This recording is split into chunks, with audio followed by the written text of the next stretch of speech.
What's up, y'all? I'm Easy Jackson for the Real News Network.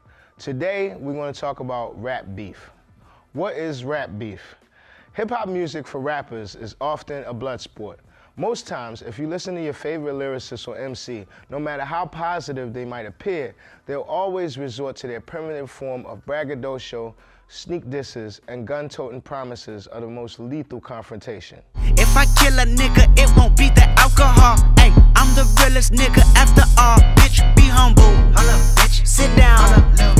Be humble. Bitch, sit down. So it shouldn't be a surprise that in a city like Baltimore, if a murder victim happens to be a rapper or is involved with rap music in some way, the murder is often assumed to be the result of what is called rap beef. But beef has been a part of rap for ages. Whatever they want. They're getting treated better than me and you. Look at that.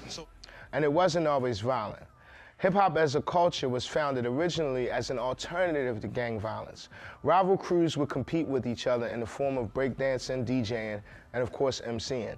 One of the earliest rap beefs involved the iconic female MC Roxanne Shante, who in 1984 sold 250,000 copies of Roxanne's Revenge. He ain't really cute and he ain't great. He don't even know how to operate. He came up to me with some bull rap, but let me tell you something, don't you know it was whack? So when he came up to me, I told him to step back. He said, you call yourself an MC? I said, this is true. He said, explain to me really what MCs must do. I said, listen very close, cause I don't say this every day. My name is Roxanne, and they call me Shante. The song was in response to the group UTFO's song, Roxanne, Roxanne, which was about a fictional girl who wasn't responding to phone calls.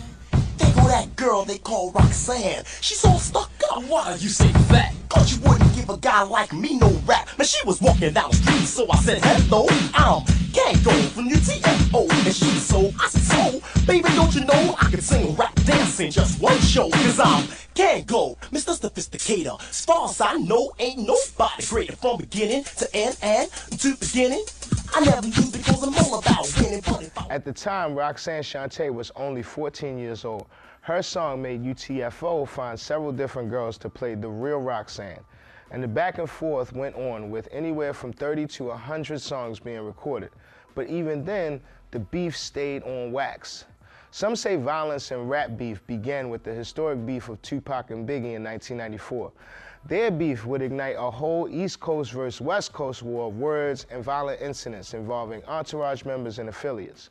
While there are several different theories and suspicions around the deaths of both rappers, it's never been proven whether or not they were directly related to the ongoing battle the two had. A battle that went as far as Tupac claiming to have had sex with Biggie's wife. First off, fuck your bitch in the clique you claim.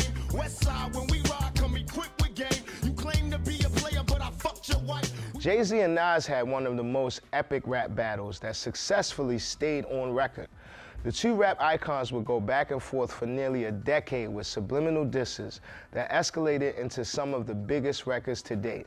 Nas's Ether and Jay-Z's The Takeover still bring up debates about who ultimately won the battle.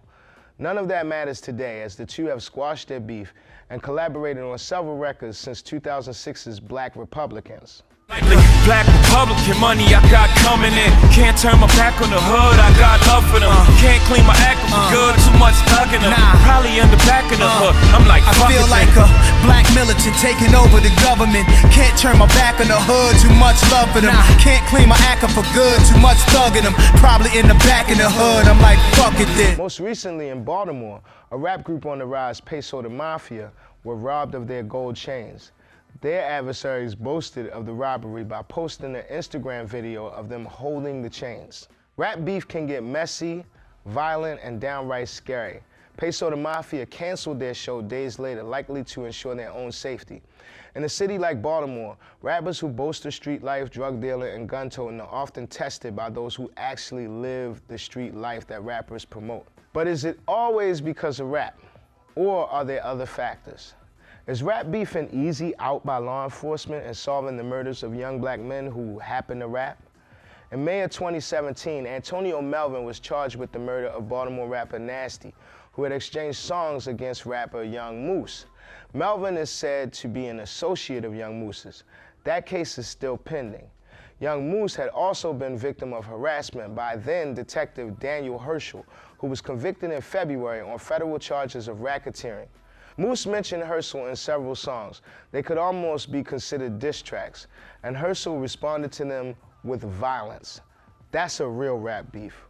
When one of Baltimore's fastest rising stars, Lil Scooter, was murdered in 2016, Instagram street sleuths immediately cast blame on the rapper Shy Money, who it later seemed had nothing to do with it. But the loose rumors could have made a bad situation much worse. The last 2 months have seen another increase in violence and murder as the warm weather sets in. It's likely we'll hear of another homicide this summer tied by police to rap beef. But be sure to ask yourself, is it? And if you rap, let's try and keep the beef on wax.